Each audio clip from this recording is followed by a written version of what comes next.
historia de un señor que se llama Charles, no es Charles Chaplin, no voy a decir cómo se llama, nombre un poquito extraño.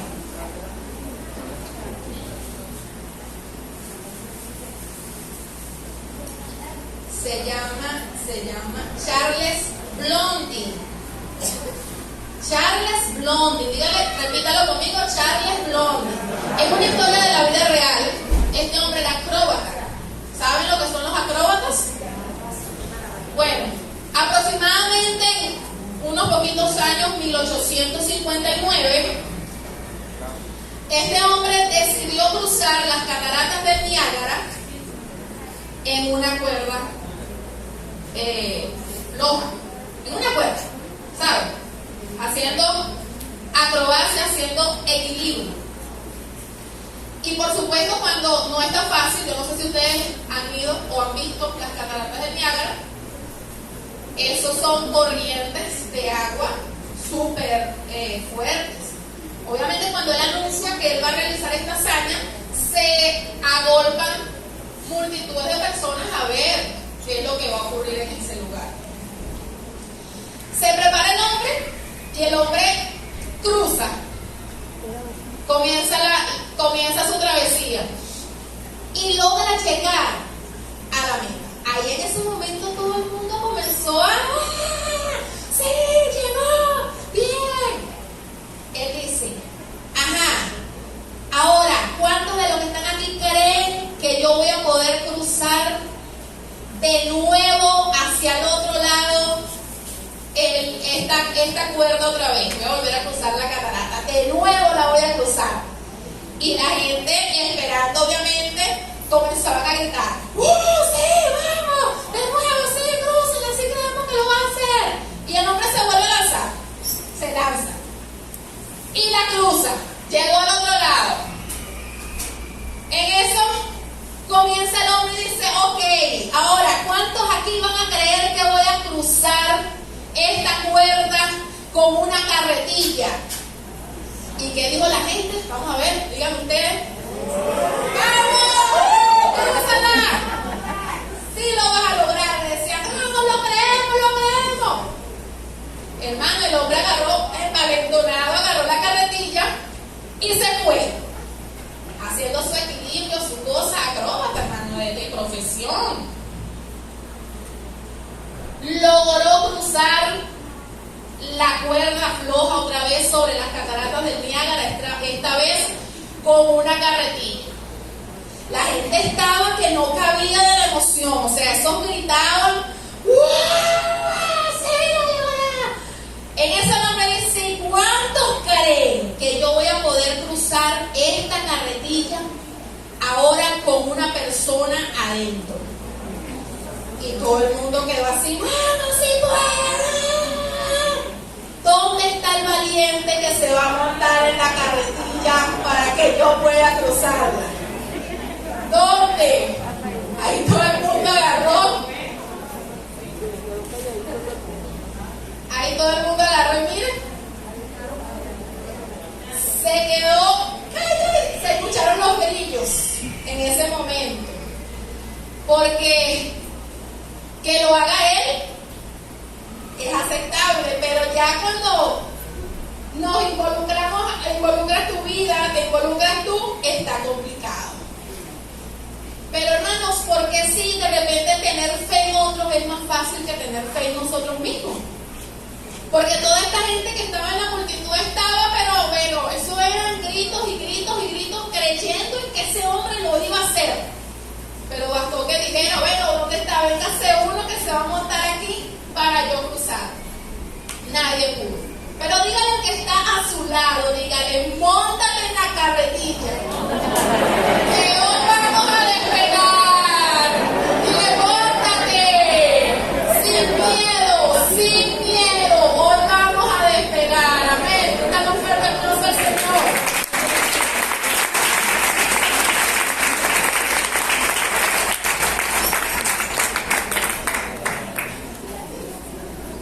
Antes de comenzar a hablar quizás de lo que es la sanidad divina, mis hermanos, me gustaría mucho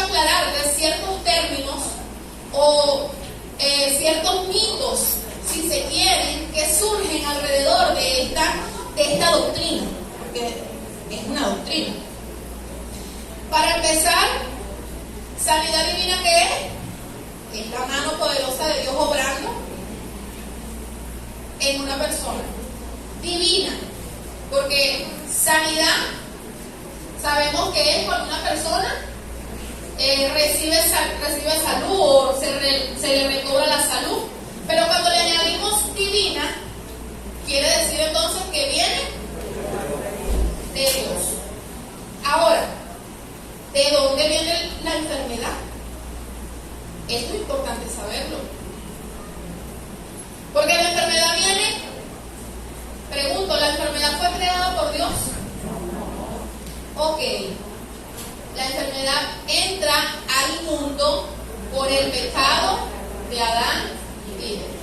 Cuando el hombre pecó, la mujer pecó, ellos estaban pensando solamente en que moriremos, no moriremos, seremos iguales a Dios, no seremos iguales a Dios.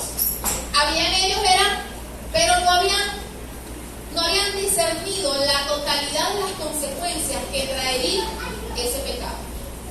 Y una de ellas, por supuesto, fue la muerte, que evidentemente, muerte espiritual, porque desde el momento en que comieron, sus ojos fueron abiertos y Dios, que caminaba con ellos en la tarde, en las mañanas y en las tardes, con el Señor en el paraíso, en el momento en que ellos pecaron, una separación entre Dios y el hombre.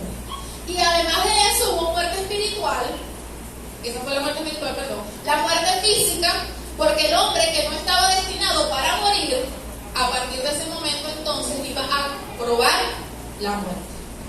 Y por supuesto, eso trajo consigo enfermedad. Estamos en un tiempo, mis hermanos, en que hablar de enfermedades es el pan nuestro de cada día.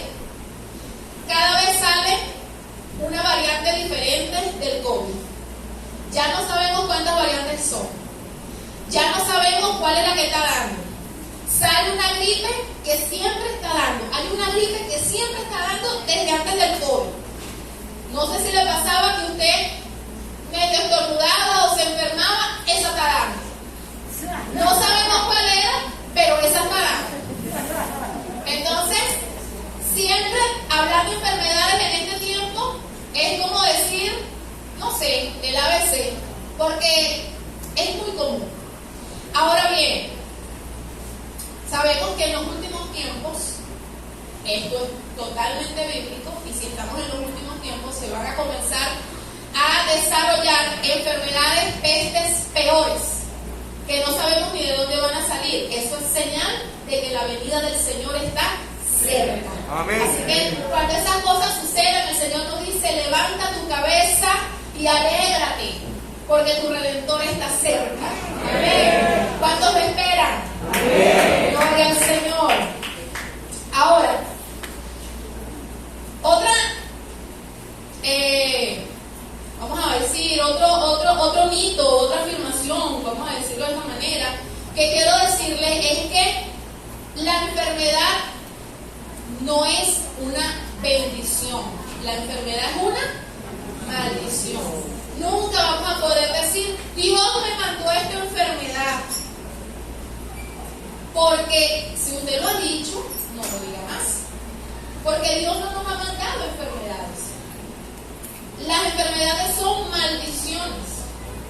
Dios no quiere que nosotros pasemos por ese sufrimiento. Al contrario, el Señor dice que Él ha venido para darnos vida y vida en abundancia. El apóstol Juan decía: amado, yo deseo que prosperes en todas tus cosas, así que tengas salud, así como prospera tu alma.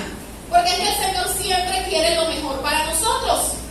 Así que, como es una maldición, esa maldición la llevó a cuestas el Rey de Reyes y el Señor de Señores por ti y por mí en la cruz del Calvario. Tienes que adorarle. Vamos, dame la palma con Él. Tienes que exaltar el nombre del Señor. Aleluya.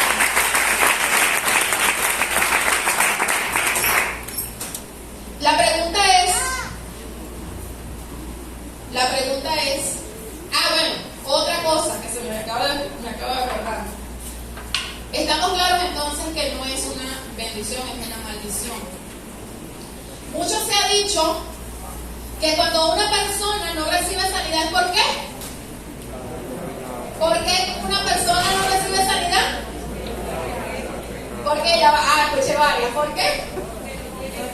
Porque no tiene fe, esa es la primera. Esa es la primera.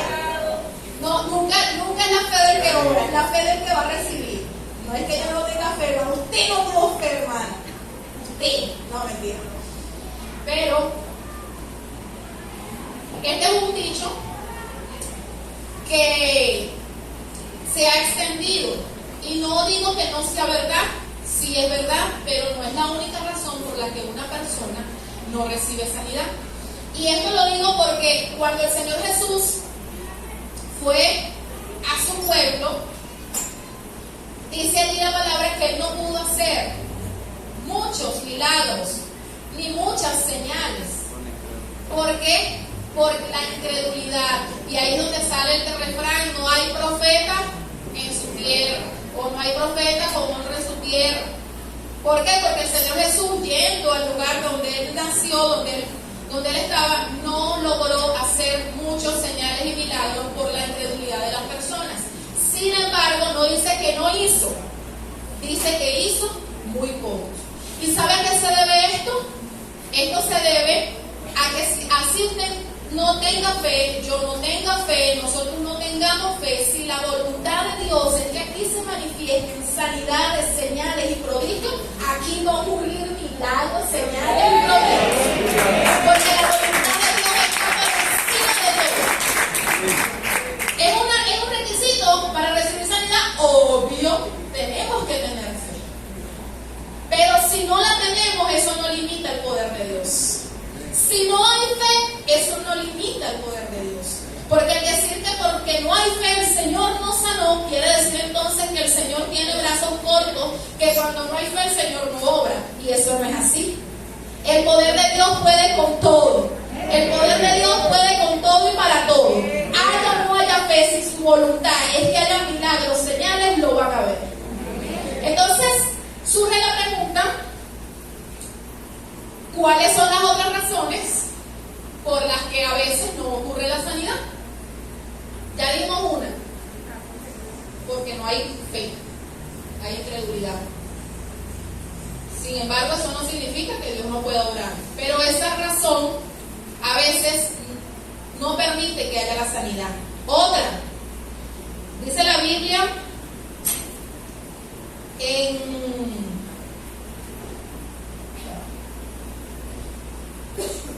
Dice la Biblia en 1 Corintios 11, hermanos, que el que come, cuando habla de la cena del Señor, que el que come y bebe indignamente sin discernir el cuerpo del Señor, juicio, come y bebe para sí, por lo cual hay muchos enfermos y debilitados entre vosotros, y aún muchos duermen.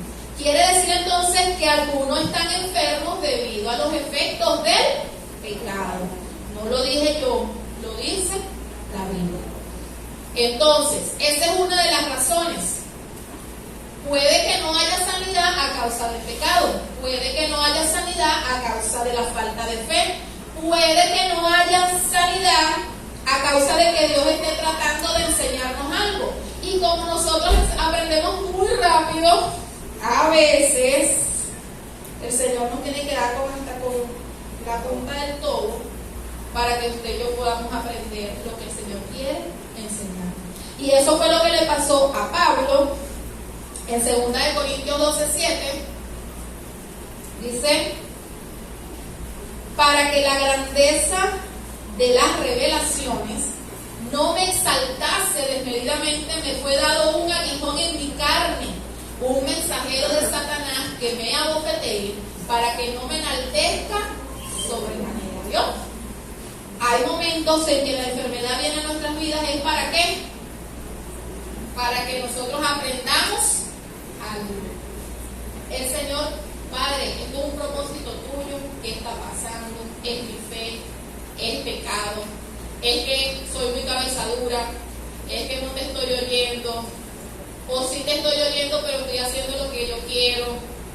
A veces el Señor nos da con mandarle, hermano. Y déle duro, y usted no sabe por qué le está dando, pero sería bueno preguntarle al Señor, Señor, ¿qué es lo que está pasando? Y otra razón por la que muchos no reciben la sanidad inmediatamente es porque Dios tiene su tiempo para actuar.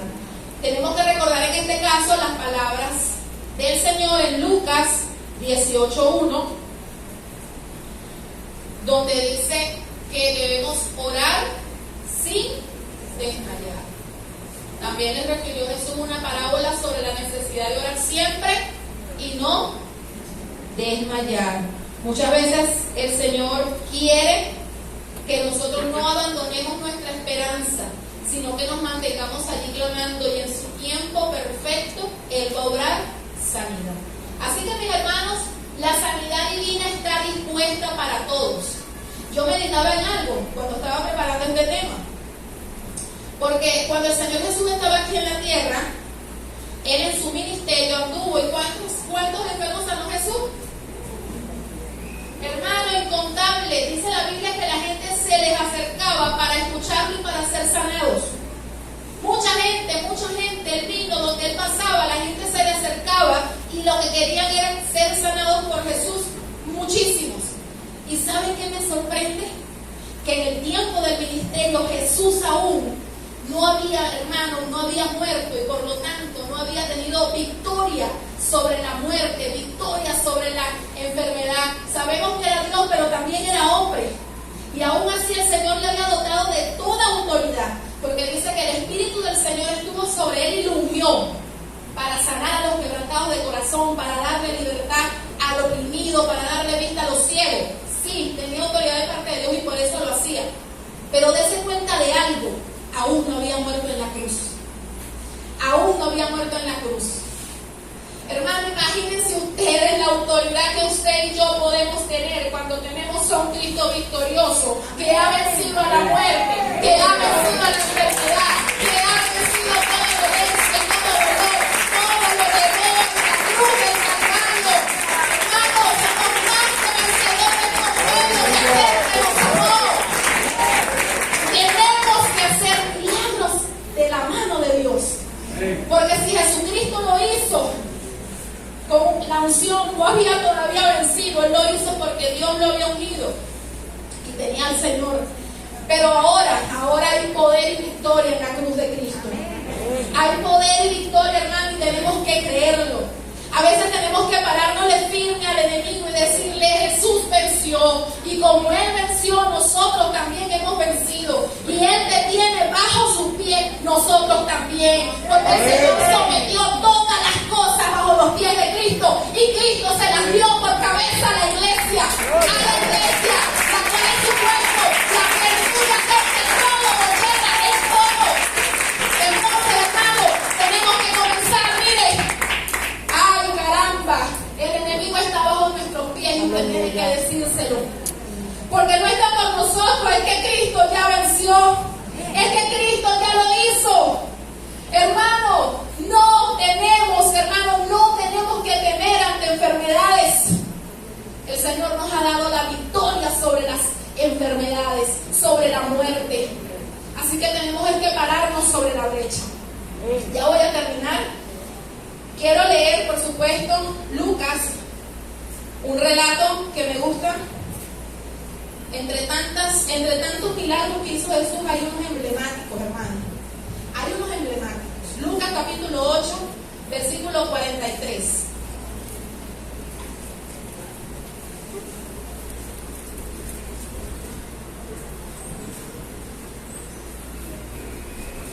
Y le voy a decir algo: cada vez que yo leo esta historia, hermano, mi fe aumenta. Cada vez que yo analizo esta historia, nuestra fe, hermano, tiene que aumentar. Esta es la historia de la mujer que padecía flujo de sangre. Dice: pero una mujer que padecía de flujo de sangre desde hacía ¿cuánto? 12 años. Y que había gastado en todo cuanto tenía y por ninguno había podido ser curada, se le acercó por detrás y tocó el borde de su manto, y al instante se detuvo el flujo de su sangre. Entonces Jesús dijo: ¿quién es el que me ha tocado? Y negando a todos, dijo Pedro y los que con él estaban, maestro, la multitud te aprieta y oprime y dices, ¿quién es el que me ha tocado? Pero Jesús dijo, alguien me ha tocado porque yo he conocido que ha salido poder de mí. Entonces cuando la mujer vio que no había quedado oculta, vino temblando y postrándose a sus pies le declaró delante de todo el pueblo por qué causa le había tocado y cómo al instante había sido sanada. Y él le dijo, hija, tu fe te ha salvado, ve en paz. Hermano, ¿usted cree que sus problemas son grandes? ¿Usted cree que sus problemas son grandes? Hay que echarle un vistazo a los problemas de esta mujer. Primero, 12 años enferma. ¿Qué enfermedad padecía esta mujer? Flujo de sangre constante. Si mujeres que estamos aquí nos fastidia la menstruación y son a lo mucho una persona normal 5 días, 4 días, 5 días, ya si tiene su flujo es de más tiempo, bueno, vaya al ginecólogo, pero a lo normal son 5 días. Imagínense ustedes 12 años sufriendo de esta enfermedad. 12 años con flujo de sangre. Usted dirá, bueno, esa mujer no sé cómo no se había muerto. Anémica debe estar. Otra cosa, a nivel cultural, ¿qué pasaba con las mujeres cuando tenían la menstruación en el pueblo judío? Eran inmundas. Hermano, no podían tener hijos, no podían tocar nada, no podían estar con su marido, eran rechazadas, no podían nada. Aparte de esto, aparte del rechazo social que había y el rechazo emocional que ella podía tener porque no podía estar cerca ni de siquiera de su familia, esta mujer había gastado todo lo que tenía. Había gastado todo. ¿Usted alguna vez se ha quedado sin medio? No me lo responda. Pero esta mujer había gastado todo, hermano, todo lo que tenía. Ningún médico había podido curarla. Es más, leí comentarios donde decía que esta mujer se creía que había hecho hasta rituales de supersticiones para tratar de detener el flujo de sangre, para poder tratar de liberarse de esta enfermedad. Y aún así no podía ser curada. Ahora fíjense ustedes por qué esta mujer, cuando se ve descubierta, sale temblando. Porque si a esa mujer en la multitud la reconocían de que era la que tenía el flujo de sangre, ¿qué le iba a pasar a esa mujer? La iban a apedrear. Iba a ser apedreada. Hermano, pero cuando una persona está sin esperanza, cuando ya no hay más salida, cuando estás angustiado, derrotado, que ya no sabes más qué hacer, y ves que pasa Jesús, el Rey de Reyes y Señor de Señores, no te importa nada. No te importa nada. A esta mujer no le importó si la descubrían o si no la descubrían. ¿Qué más le podía pasar si ya estaba prácticamente muerta en vida? La iban a pelear, a lo mejor favor que le hacían pensar a ella. No le importó y fue y dijo, su fe era tan grande que dijo, si tan solo pudiese tocar el borde de su manto. No estaba esperando tocar a Jesús. Estaba por lo menos esperando tocar el borde de su manto. Por eso es que cuando ella vio que no había quedado oculta, que Jesús se dio cuenta que el poder había salido de él, ella viene temblando, me van a apedrear, se van a dar cuenta que soy yo la que no podía acercarse a nadie, la desahuciada, la rechazada. Pero le dijo a ellos por qué fue que lo tocó y que al instante había sido sanada. Y quiero decirle algo, cuando Jesús le dijo, hija, tu fe te ha salvado. ¿De qué la salvó Jesús, hermano? ¿De qué la salvó Jesús?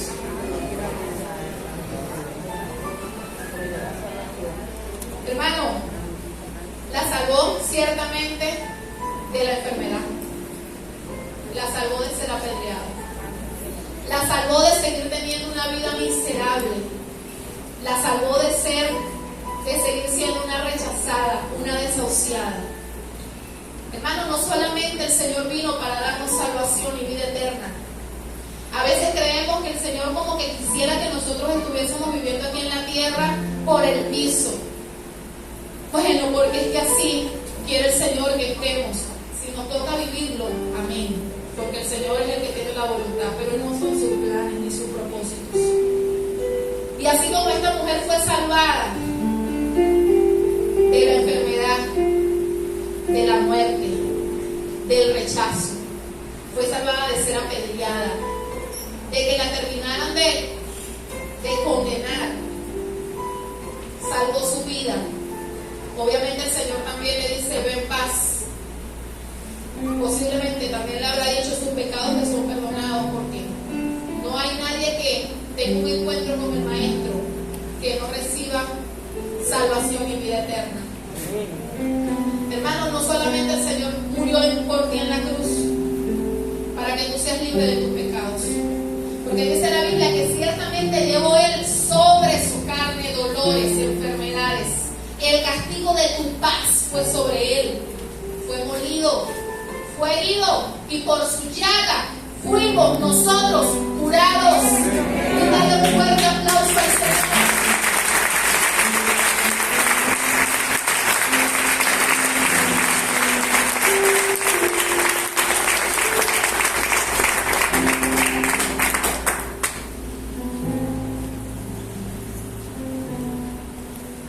Hermanos,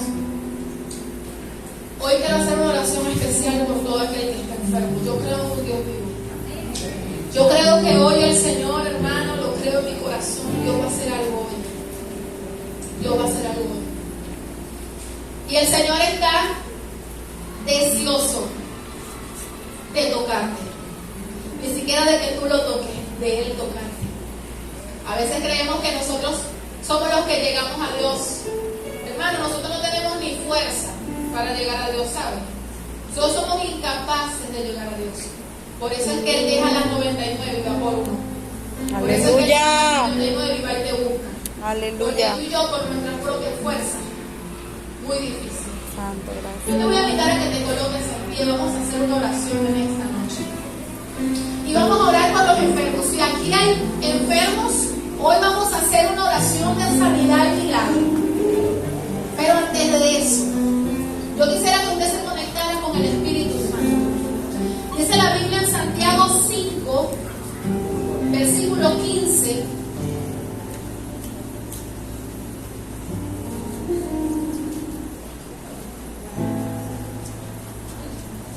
Santiago, no me que mi hermano allá están 14, mi hermano. Santiago capítulo 5, versículo 14, hace una pregunta. La pregunta que hice yo en estos momentos: ¿está alguno enfermo entre vosotros? Les pregunto, ¿está alguno enfermo entre vosotros? Ajá, veo manos levantadas de algunos que están enfermos. La Biblia nos dice: llame a los ancianos de la iglesia y oren por él, ungiéndole con aceite en el nombre del Señor. Y la oración de fe no es la fe salvífica. Saben que normalmente decimos que hagan la oración de fe, hagan la oración de fe. Esta oración es con la fe con la que vamos a orar. Salvará al enfermo y el Señor lo levantará, y si hubiere cometido pecados le serán perdonados. Siguiente. Confesaos vuestras ofensas unos a otros y orad unos por otros para que sean sanados. La oración eficaz del justo puede mucho. Hermano, ahí donde estás, conéctate con el Señor. Dale un momento al Espíritu Santo. Porque cree usted que Santiago dice: confiesa tus ofensas? Porque si hay pecado, si hay falta de fe, hermano, si es el tiempo de Dios, tienes que preguntárselo al Señor. Órale a Dios, conéctate con el Espíritu Santo. Que mientras usted se está conectando con el Espíritu Santo, le voy a pedir a favor me busque el aceite. Y voy a llamar a los ancianos de la iglesia que pasen por acá. Pastores de área.